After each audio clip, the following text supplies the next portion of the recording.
All right, here I'm going to go over the weak guard. This one is basically just a different variation. Not generally one of the more useful beginning or ending guards, but more of a transitional guard. It's a lot like your strong guard. Here's your strong guard. Weak guard is simply moving the blade over to this side.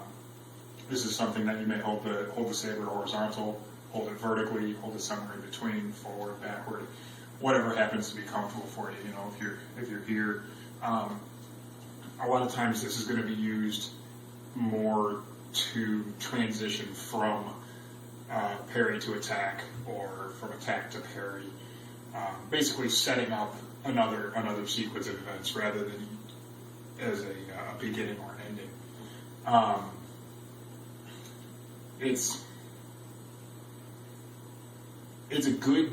It's a good thing to have available to you, but it's not as useful in just a general sense as far as the actual application of it. A lot of times you're basically, like I said, you're just going to be moving through, you're going to be transitioning. Like if you parry, weak guard, and then thrust with the pommel, something like that, it's going to be more of a, like I said, transition. The other thing is, if you happen to be using two sabers, it's going to be damn near useless.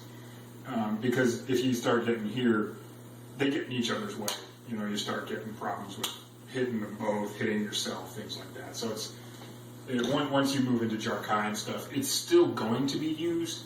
It just becomes even less useful. You start to have to transition through it much faster to maintain momentum and prevent yourself from hurting yourself, basically. So that one's pretty short, pretty straightforward.